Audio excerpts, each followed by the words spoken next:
उनके इस दावे का स्टेशन कि भारत सिर्फ हिंदुओं के लिए है और मुसलमानों को मिटा दिया जाना चाहिए, ठीक वैसे ही जैसे बाबरी मस्जिद को मिटा दिया गया था, जैसे मस्जिद को शारीरिक रूप से नष्ट कर दिया गया था और उसकी जगह मंदिर बना दिया गया था, इसी तरह ये विचार भी है कि हमें मुसलमानों से छुटकारा पाना चाहिए और उनकी जगह हमें लाना चाहिए। और यही कारण है कि भारतीय मीडिया में, सभी अखबारों में मुस्लिम गरिमा का हनन किया जा रहा है। छोटी मोटी घटनाएं, भीड़ की घटनाएं बढ़ रही हैं। और अगर आप मोदी का भाषण सुनते हैं तो मैं कसम खाता हूं कि यह हिटलर के पहले भाषण की याद दिलाता है जब वो फुहरा बना था। जब हिटलर पहली बार फुहरा बना तो उसने कहा, यह एक नई सुबह की शुरुआत है। जर्मनी को 1000 साल तक गौरवशाली देखेंगे। जब मैं मोदी को सुन रहा था तो मुझे लगा, क्या आपने हिटलर से कुछ सीखा है या क्या? वही मुहावरे जो आपने 1933 में हिटलर से सुने थे, हम 2024 में मोदी से सुन रहे हैं। बिल्कुल वही नाजीवाद, भाजपा और जायोनीवाद तीनों एक ही विचारधारा के पक्ष हैं। भाजपा और जायोनीवादियों के बीच मजबूत संबंध हैं। हिंदू जायोनीवादियों से क्यों प्यार करते हैं? अभी हम गाजा देख रहे हैं, मैं इसे गाजा से जोड़ने जा रहा हूं। आपको क्यों लगता है कि हिंदुत्व मुझे कहना चाहिए? जब मैं हिंदू कहता हूं, मुझे उस हिंदुत्व को खत्म कर देना चाहिए। बहुत से हिंदू हैं, वे अच्छे लोग हैं और जाहिर है कि धर्मशास्त्र गलत है। मुझे यह इसलिए कहना पड़ रहा है क्योंकि फिर से शरणार्थी आएंगे और कहेंगे, ओह आपने कहा कि हिंदू अच्छे लोग हैं। मैं कह रहा हूं कि उनका धर्मशास्त्र गलत है, लेकिन वे गलत नहीं हैं। वे लोग नहीं बनने जा रहे हैं। वे हमें सिर्फ इसलिए मार देंगे क्योंकि वे हिंदू हैं। हिंदू ऐसे नहीं थे। हिंदुत्व और जायोनी एक साथ गठबंधन बनाते हैं। क्यों? क्योंकि वे एक ही विचारधारा, जातीय श्रेष्ठता, धार्मिक उत्साह और राष्ट्रवाद हैं। एक समूह के लिए वह जायनिज्म है और वह हिंदुत्व है और वह नाजीवाद है। बार बार एक ही विचारधारा। और यही कारण है कि यहाँ अमेरिका में हिंदुत्व जायनिज्म का समर्थन कर रहे हैं, प्रो इजरायली रैलियों में दिखाई दे रहे हैं। हिंदुत्व नरसंहार का समर्थन कर रहा है और फिलिस्तीन और मुसलमानों का मजाक उड़ा रहा है।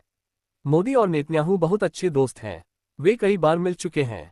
जब आप उन्हें देखते हैं तो आपको लगता है कि वे दो लंबे समय से खोए हुए भाई हैं, क्योंकि वे लंबे समय से खोए हुए वैचारिक भाई हैं। वे सचमुच एक ही आकार के हैं, एक ही सिक्के के दो पहलू हैं। क्योंकि वे दोनों सांस्कृतिक नरसंहार का आह्वान कर रहे हैं। वे दोनों ऐतिहासिक नरसंहार का आह्वान कर रहे हैं। फिलिस्तीन में कोई फिलिस्तीनी नहीं था। जायोनी कहते हैं कि हमारे अलावा कोई और लोग नहीं थे। फिलिस्तीन की यादों को मिटाना चाहते हैं। यहाँ तक कि हुम्मस भी इजरायली नहीं बन जाता, जैसा कि यहाँ होने वाले मरका में होता है। भाजपा के साथ भी ऐसा ही है। सब कुछ हम हैं, वे नहीं। इसलिए वे फिलिस्तीनियों को खत्म करना चाहते हैं, वे मुसलमानों को खत्म करना चाहते हैं। एक ही विचारधारा। जब आप संस्कृति और इतिहास को खत्म करना चाहते हैं तो क्या होता है? आप लोगों को खत्म करना शुरू कर देते हैं। इजरायल ऐसा कर रहा है। इजरायल ने शुरुआत कर दी है। तो फिर भाजपा के लिए इसका क्या मतलब है? भारत के मुसलमानों के लिए इसका क्या मतलब है? मैं ये कहकर निष्कर्ष निकालना चाहता हूँ। मैं चाहता हूँ कि मैं सकारात्मक नोट पर निष्कर्ष निकाल सकूं, लेकिन मेरे पास ऐतिहासिक या व्यावहारिक रूप से कहने के लिए कुछ भी सकारात्मक नहीं है। केवल अल्लाह सुब्हानहू व तआला और ईमान की ओर से सकारात्मक। लेकिन हमारे आसपास की वास्तविकता से ऐसा लगता है कि भारत में स्थिति बहुत खराब से बहुत बदतर होने जा रही है। यह विजयी सफलता, यह उच्चतम स्तर पर एक सफलता है। हिंदुत्व के लिए इससे बड़ी सांस्कृतिक सफलता की कल्पना नहीं कर सकते थे। फ्यूहर और हिटलर की तरह उसके खिलाफ बोलने से डरता है। और जो लोग ऐसा करते हैं वे हाशिए पर चले जाते हैं, अपनी नौकरी खो देते हैं। ये केवल समय की बात है। उन्हें पहले ही निर्वासित कर दिया गया है। ये पहले से ही हो रहा है। हिडन यूट्वा के खिलाफ बोलने वाले हिंदुओं को नाजी जर्मनी की तरह ही अपनी जान बचाने के लिए अमेरिका और अन्य स्थानों पर भागना। हम भारत में भी बिल्कुल यही वास्तविकता देख रहे हैं और यह मेरे और हम सभी के लिए भयावह है। मेरे पास अभी भी तीसरे चौथे चचेरे भाई बहन हैं, लेकिन फिर भी मेरा परिवार उस भूमि पर है। ये मेरे लोग हैं। आखिरकार वे सभी हमारे लोग हैं और भले ही वे हमारे मुस्लिम भाई बहन न हो, भविष्य उज्जवल नहीं दिखता है वल्लाही। इसलिए मेरी सलाह है, और मैं उनमें से कुछ को जानता हूं, इसे ऑनलाइन सुने। भारत के मुसलमानों को मेरी सलाह है, सबसे पहले और सबसे महत्वपूर्ण, अल्लाह सुब्हानहू व तआला की ओर लौटो। आपको अल्लाह की मदद की आवश्यकता होगी। दूसरा, आपस में एकजुट हो जाओ। हे भारत के मुसलमानों, अब किसी भी झूठ पर विभाजित होने का समय नहीं है वल्लाही। ये हमारी सबसे बड़ी समस्याओं में से एक है। हम इसे अब देख रहे हैं। फिराक की क्षुद्रता, खंडन की क्षुद्रता भी। आप कितने मूर्ख हो सकते हैं? अमेरिका में ऐसा होता है। कल्पना करें कि भारत में यह अभी भी चल रहा है। अरे ये बलेवी है, अरे ये सूफी है, ये सलाफी है, यह हलियादी है। चलो, एक समय और एक जगह होती है। इस पर बाद में चर्चा करेंगे। अभी आप एक उम्मा हैं। अभी यह मायने नहीं रखता। जब हिंदू आएंगे तो वे यह नहीं पूछेंगे कि आपका फिरका क्या है। वे यह नहीं पूछेंगे कि आप किस मजहब का पालन करते हैं। एक उम्मा, एक ईश्वर, एक कुरान, एक किबला। उसके लिए एक साथ आओ। ये फिरकाबाजी और पिछड़ापन छोड़ो, इसे छोड़ो। हमारे पास निपटने के लिए बड़ी चीजें हैं और सक्रिय होना शुरू करो। मैं भारत में नहीं हूं, मुझे नहीं पता कि आपको क्या बताऊं। राजनीतिक रूप से समझदार, राजनीतिक रूप से सक्रिय होने की जरूरत है। समुदायों, गैर मुस्लिम समुदायों में सहयोगी हैं। सियरा से कुछ भी गलत नहीं है, आप उन सहयोगियों को ले लीजिए। ऐसे लोग हैं जो चाहते हैं कि भारत में सच्चाई सामने आए। वे एक सभ्य समाज चाहते हैं। वे आपके सहयोगी हैं। वे ऐसे लोकतंत्र में रहना चाहते हैं जो लोगों की हत्या नहीं करेगा। वे आपके सहयोगी हैं। जाए और उन्हें खोजिए, उनके साथ गठबंधन बनाए, इस संबंध में सक्रिय रहें। और जहां तक भारत से बाहर की बात है तो जागरूकता बढ़ाना हमारा कर्तव्य है। जितना हो सके पैरवी करना हमारा कर्तव्य है। इसे रोकने की कोशिश करना हमारा कर्तव्य है, क्योंकि सुभान अल्लाह हम इस बिंदु पर निष्कर्ष निकालते हैं। बात आने पर सबसे प्रतिष्ठित एनजीओ को नरसंहार वॉच कहा जाता है। आप इसे गूगल कर सकते हैं, जेनोसाइड वॉच और जी। और उन्होंने कहा है कि दुनिया के सभी देशों में ये कुछ महीने पहले हुआ था, इससे पहले कि यह हो रहा था। बात आने पर सबसे प्रतिष्ठित एनजीओ को नरसंहार वॉच कहा जाता है। आप इसे गूगल कर सकते हैं, जेनोसाइड वॉच और जी।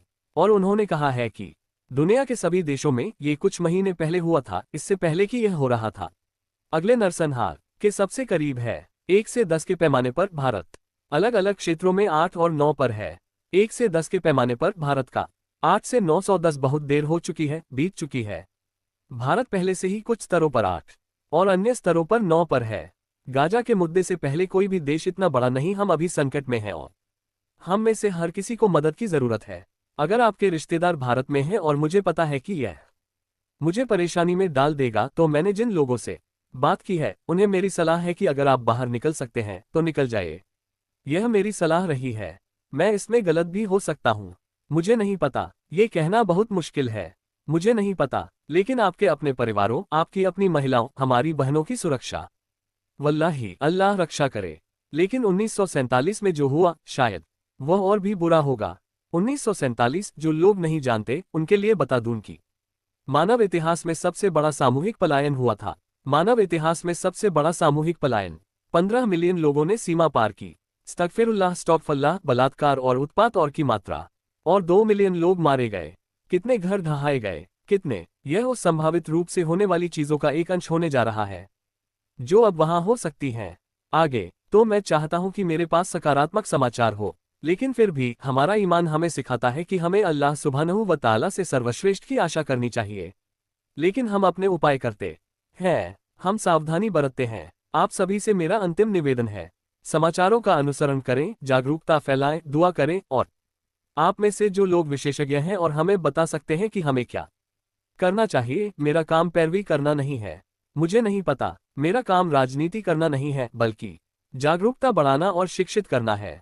जो लोग जानते हैं वे हमारे पास आए, मेरे पास आए। आइए देखें कि हम उस रास्ते को रोकने के लिए क्या कर सकते हैं जो बहुत ही अंधकार में भविष्य की ओर जाता प्रतीत होता है। यह 1930 में नाजी जर्मनी की तरह फिर से है। सचमुच कोई भी इतिहास से नहीं सीखता, हमें सीखने की पूरी कोशिश करनी होगी। भारत और पूरी दुनिया के मुसलमानों की रक्षा करें। अल्लाह सुब्हानहू व तआला उन्हें इन कट्टरपंथियों और नफरत से सुरक्षा प्रदान करें। अल्लाह सुब्हानहू व तआला हम सभी को किसी भी नुकसान और क्षति को कम करने की कोशिश करने के लिए अपना हिस्सा करने की अनुमति दें। और इंशाअल्लाह हम अगले सप्ताह इस विषय को जारी रखेंगे। सलामु अलैकुम वरहमतुल्लाहि व बरकातुहू।